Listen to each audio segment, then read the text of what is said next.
It's not escaped many people's attention in the UK that there seems to be a two-tier justice system operating. If you were participating in the anti-immigration riots following the atrocity of 3 girls being murdered and more stabbed in Southport, the police seem very eager to expedite your trial and crack down on you for everything from looting a lush or a Greggs, which is obviously very not sensible and we don't endorse that, to putting up some spicy social media posts which, let's be realistic, didn't have any prospect of actually being acted upon. And that starkly contrasts to the kind of people that they're either not admitting to prison or they're letting out of prison. So we're just going to compare those today. And I wanted to start off with this video from the Merseyside Police. I think we'll play it. The audio is not exactly inviting, but it's worth showing as an example of who the police are going after.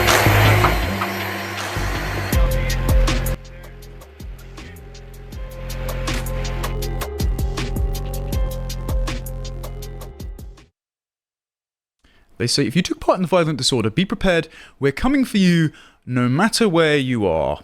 Just this violent disorder, not a lot of other violent disorders, we'll see soon. But I found the caption interesting because it says, Thomas Whitehead, 53, of Poole Street, Southport, jailed for 20 months yesterday. Why are they doxing his address? Good question. Is this meant to send some sort of message to presumably the political opponents of Keir Starmer to not engage in this, whereas other groups are given carte blanche to conduct violent vigilante activity? And it seems the Home Office are insisting on categorising all of their political opponents as criminals before they've had a trial, because this tweet went out. And it says, more than 1,000 arrests related to recent public disorder. The caption is, these criminals will face the full force of the law. Now, if anyone can spot a problem in this tweet... Normally, we establish whether someone's a criminal or not after the trial. Exactly. Yeah, the presumption of innocence seems to have been abolished if you are an anti-immigration protester, but for lots of other crimes, you seem to get away with it. Now, it's been raised by Lee Anderson, MP of Reform UK here. He's written to Home Secretary Yvette Cooper saying that she might have actually committed contempt of court here, because you can't prejudge everyone that's been arrested as a criminal before they've had their hearing. So, for people not from this country, you may not be aware that the Labour Party is not usually considered to be full of our best and brightest. And I've got a thesis that if we were to sit them all down and make them do IQ tests, the average would come out about 90. And I really mean this from long years of watching these people in public life and public office. And I think this is a sterling example of that. These people are morons and they don't understand the system that they're in charge of. Keir Starmer does demonstrate sheer inflexibility anytime he's challenged. I do think there's something deeper going on here, too, which is related to Nima Parvini's boomer truth regime. There's a framework now in place in the entire Anglosphere. We often export it from the US. I think it probably came from here to us, and then we amplify it via Hollywood and the university system. And that is that anti-racism is the fundamental virtue of all Western societies at this point. Yeah. So identifying a racist or someone who appears to be a racist, someone who's in some way intolerant of some group somewhere, is the greatest evil that you can commit. And so what's really going on here is, this is not about the law per se. This is about using the force of the state, identifying the evildoers, and getting people to hate them. This is the kind of 2 minutes of hate directed at the evildoers. Yeah. And even worse, it's not just, if it was just 2 minutes of hate, okay, that's terrible. Yeah. But it's the force of the state. But you are absolutely on the money there, because one thing that the sort of left-wing intelligentsia in this country complained about was, Keir Starmer isn't labelling them racist fast enough. He did label them all as racists, obviously, but he didn't do it quickly enough, even though he called them far right on the day it was happening. Right. So, and so you've got all of these headlines now. I know you're going to talk about some of them, with pedophiles being released potentially, or robbers being released from prison. But the worst thing that you can do is to have incorrect thoughts, to think that some groups are different than others, that some are better than others. Whether you act on those thoughts or not is less relevant than those thoughts. That implies some sort of ideological framework. This isn't even that far, because these people are just expressing their own preferences. Like we would prefer it if Britain remained majority British. They're just because we've been subject to unbelievable amounts of mass immigration in the past 25 years. And this is a response to that. They don't have like a strong ideological framework where they've thought all of this through. They're just reacting from an emotional position. I don't even think they're expressing that desire, and I would agree with that desire. I'm not counter-signaling. No. I think at the basis level, they're expressing, this is a foreign criminal. He didn't need to be here. Girls have been killed and injured because of it, so stop bringing them here in the first place. And as Renaud Camus would say, anti-racism being the modus operandi of every nation post-Second World War, they have to buy into the blank slate to prove to themselves that they're not going to mutate into the mid-century Germans, and so they blame the native population complaining about the problem for the reason that the newcomers are committing the crimes, because if the native population didn't assert their cultural and demographic preferences, then the newcomers would just be showered in British values and assimilate into the melting pot. It's actually you waving your Union Jack that causes second-generation migrants to go and stab a Taylor Swift dance class. That's the opinion of these people. I think that's right. And what you said earlier, this is about emotions. It's not an overall theory that they have, or it's expressing a certain desire. And I think that's right. And one theory of politics, sort of academic theory, is the expressive theory of politics, especially in democracy. So everyone knows their individual vote doesn't matter very much. It's not going to make a big difference. Why do people go to the polls at all is the real puzzle. And my old friend Geoffrey Brennan, who is an Australian economist, had this view of expressivism. Why do people do this? What gets them riled up politically? And it's basically they're not trying to achieve goals in an efficient way. They're not doing cost-benefit calculuses, who deserves to be in prison, who, if we lock up, will reduce crime rates. It's rather, what does this stand for? And again, going back to this fundamental post-World War II value, we're standing against intolerance. This is what this is all about. Whoever is, put in prison as a side effect, that sort of thing, this is just a casualty in this war against intolerance. This does have that kind of inquisitorial aspect to it. I think you're exactly right. They've decided you are evil. You are pro-racism, you are evil, we are good, we are anti-racism, and therefore we know you're criminals because you were on the streets protesting about this, which is going to, find me the man and I'll find you the crime. Right. Position at this we may have also found a crime committed by Yvette Cooper here. I spoke to Toby Young yesterday of the Free Speech Union. He's got lots of sign-ups recently because if you put hate facts on social media, the government will come for you. And he said, ironically, they might have committed an offence under the Online Safety Bill. Oh, really? Because given their lawyers, given their Home Office officials, they should have known the distinction between criminal, suspect, and convicted. And therefore, if they've knowingly posted false information online, it's led to real-world harms, like a chilling effect on the kinds of people that may have pleaded not guilty rather than guilty, thinking they wouldn't get the presumption of innocence anymore. Yeah. So they could actually be prosecuted under this. But also, is it not in some way sort of libelous?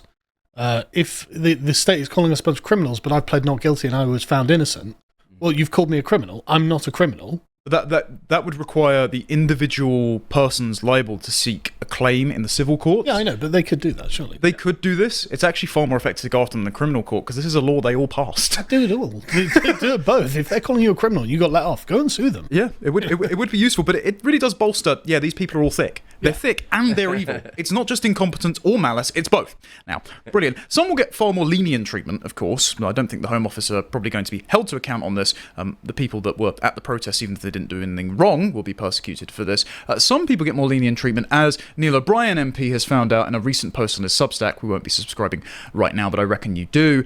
So he broke down some data, as he's wont to do, from the Ministry of Justice, published but buried in 2019, and he found that roughly half of all crimes in Britain are committed by 10% of offenders, 4% of all crimes are committed by 0.2% of all offenders, and since 2007, there have been 50,000 occasions where people have been spared prison time despite having 50 previous convictions, 4,000 occasions where people who had 100 previous convictions were spared prison time, and 315,000 occasions where people were spared prison despite 25 convictions, and that's bumped up to 382,000 if you count cautions.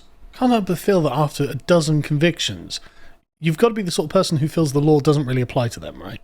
Yeah, there is a certain category of young, violent, low impulse control male that you only stop committing crimes by putting them in a box for a while. Yeah, that's exactly right. And when you look at crime, it is partly heritable. And criminologists have known this for a long time. I have friends, Kevin Beaver, for example, Brian Boutwell, biosocial criminologists, and they study the heritability of these traits. Self-control is heritable. Psychopathy is highly heritable. And when you look at psychopaths, they're 1% of the population approximately. But there's something like 25 to 30% of the population in federal prisons in the United States. I assume it's similar here. And they're the kind of people who simply can't be deterred with moral proclamations or even long-term sentences. What they need to be deterred by is, in the short run, there's going to be an immediate penalty if you violate this rule. And if we don't face up to this, we're not facing up to most of the criminals. You don't even need to talk about group differences here. Just talk about individual differences. These things are highly heritable.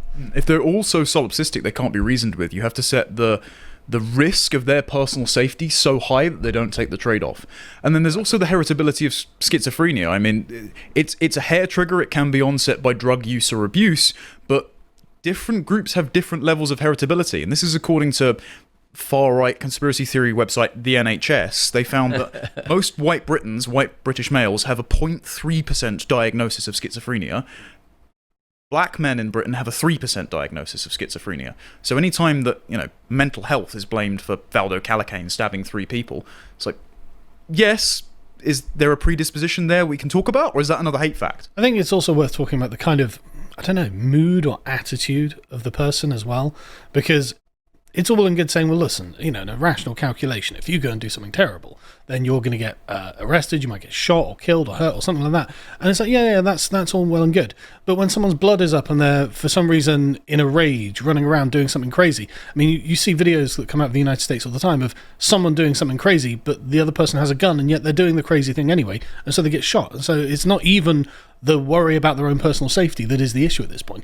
It's that people are difficult to manage. Some people have psychotic spells, as you said, and we need to build our society around that and deal with it. Yeah. I'm really reluctant to medicalize these things, right? Because that puts us on the sort of rails towards the therapeutic state. It was, if we can just make them understand, if we can just bring them in line with the rest, it's like, no. If someone's like that, I actually don't want them in my society, and I don't really want to be around them. I don't want to therapeutize them into being able to live next door to me. No, but it is worth recognizing that some of these traits are there for life. Psychopathy can't be cured, and the best medicine for them, maybe we shouldn't torture them. We shouldn't, have a retributive theory where we're trying to get back at them, but we should separate them from society. I mean, if they're doing these things repeatedly, and we know they do, they have like 80-90% recidivism rates. Probably should keep them locked up. Now, that would be sensible, gents, but have you considered that the prisons are really full because we keep importing foreign criminals, and we need to lock up these protesters and people posting on Facebook, so instead, the magistrates have been told to stop jailing violent offenders in order to ease pressure on the prisons. I mean, this is just mad, isn't it? You may as well just put a sign up that says you are allowed to commit crimes now. Britain is becoming Arkham Asylum. Yeah. Also, you are allowed to commit crimes because Douglas Murray dug into the statistics. Do you know there's multiple police districts that haven't solved a single burglary in the last few years? I'm not surprised. Obviously, we are not saying commit crimes. No. You're not allowed to commit crimes. However, the British government has a different opinion on that. Yeah, we don't want you to commit crimes. The British police seem to care more about offensive statements online than actual house break-ins. Incentives matter. It's pretty simple. So we had in California, my home state where I grew up, this law in place for many years where if you steal below $1,000, you essentially couldn't be prosecuted. There were also laws that protected criminals so that you couldn't call the police on them if you suspected that they were in some unfortunate circumstance, drug addict, whatever it is. And we saw crime just skyrocket. You guys have seen these roving gangs in California that go to, Apple stores and just steal a bunch of stuff. All of this is incentives. And in fact, even leftists in California and San Francisco have now revoked the prosecutor who was responsible for passing some of these things. So even they have a limit to the appetite that they have for criminality, for tolerating. How dare they crack down on these desperate people just stealing bread? A couple of from iPhone stores. Yeah, quite. A couple of details just from this article to flesh it out. So one of the country's senior judges issued a listing direction to the managers of magistrates' courts in England and Wales. This isn't legally binding, but it is top-down advice, saying offenders who are on bail and likely to be jailed should have their sentencing hearings postponed until at least September the 10th. The order could affect some of those who have already pleaded guilty to offences during the recent spate of rioting, as well as others facing sentences for crimes including assaults. So not only are violent criminals not going to be imprisoned, but those awaiting sentences for the rioting are going to be encouraged to plead guilty to hurry up and get their sentence over with, thinking they're going to get a shorter sentence, and they're not going to be held on remand in prison awaiting a judgment. So this is going to again encourage more people who might otherwise be innocent to plead guilty and get sentences that they do not deserve. From September the 10th, the government will implement its emergency release scheme as well, which is forecast to free on a single day here 2,000 prisoners on one day. Just dump them out into the population, and another 1,700 by October the 22nd. According to ministers in the longer term, the scheme will free up 5,500 prison places. They need all that because over 1,000 people have been arrested, and about 470 now have been charged for social media posts. The good news about this is maybe there will be less violence in prison because all of those drug dealers and robbers will be replaced by grannies who are posting on Facebook. Well, did you see the Sky News crime correspondent who went on and said, I have got it on high authority from someone in the prisons that there will be quote-unquote Asian Muslim gangs, which now make up a fifth of the whole prison population in the UK, who will be waiting to give these rioters a warm welcome. Ah, of course. So they're just wishing death on their political opponents. Well, we'll and talk they know about this is happening. Because this is just a mad thing. But isn't this exactly what the Soviets did? Emptied the jails of actual criminals and then locked up all of the political prisoners. Yes, because the premise was that capitalism drove the people under the prior paradigm to be criminals, very Rousseauian of them, and actually the regime dissidents were the ones stopping the utopia being constructed, so they need to be thrown in prison. And of course, this also happened in Cuba in the 1980s and in Venezuela just last year. And of course, we, that is people from the United States, get to receive these criminals on boats. So they'll empty the prisons and send them on over. It's fantastic. The Biden administration's been doing exactly that with the January 6th defendants. So, again, you guys have got a taste of it before we even did. Now, some of these offenders will include this chap, Lawson Natty. There should be a photo of him in here somewhere. This benefits of diversity. He was sentenced to 2 years and 8 months for manslaughter and unlawful wounding because he killed this kid. Only 2 years for killing someone. He had a machete, didn't he? Yes, he did. Yeah. How did you guess that? How did I know? So Gordon Galt, who's this 14-year-old boy, he died in hospital 6 days after being attacked with a blade in Elswick, Newcastle in November 2022. The other guy still remains in prison for murder. I think he got something like 9 years. Galt's mother, Diane Barrett, went on GB News. How did he get manslaughter? You hack someone up with a machete. Yeah, because he just provided the machete. Oh, I didn't mean to kill him. He was going to cut down the dense underbrush in Newcastle. God, I hate this country. Again, the death penalty should never have been gotten rid of. No. Anyway, so this is a Labour MP on the left. Her name is Chi Onwurah, and she's the Labour MP for Newcastle on Tyne. Oh, yeah. She's told GB News that she's actually going to be looking into this. In her letter, she obviously blames the Tories and says that, well, actually, don't worry, there's been misinformation online because this Lawson Natty chap served longer than 6 months of his sentence, so that's all fine. But she's saying, I raised the case with the Ministry of Justice 2 weeks ago based on press reports of Natty's release, and I've been trying to contact Barrett to see how I can support her further. Still, loads of criminals, violent criminals, are going to be let out. So even if this one guy gets blocked, still thousands more. Yeah. Looking forward to that. Also, what about the people that haven't been let in prison? There's a child rapist. Reese Newman, 33, handed a suspended sentence last December for raping a girl under the age of 14 all the way back in 2005. Under terms of his sentence, he was ordered to sign the sex offenders register and notify police if he went on holiday. In May, he jetted off to Egypt without telling officers, so he was taken back to court. Judge Tracy Lloyd-Clark, recorder of Cardiff, jailed Newman for 2 months but suspended his imprisonment for 18 months, and she said, quote, if we had been in different times, then it would have been virtually inevitable that you would have gone to custody. The only reason you escaped immediate custody today is because of the prison overcrowding crisis.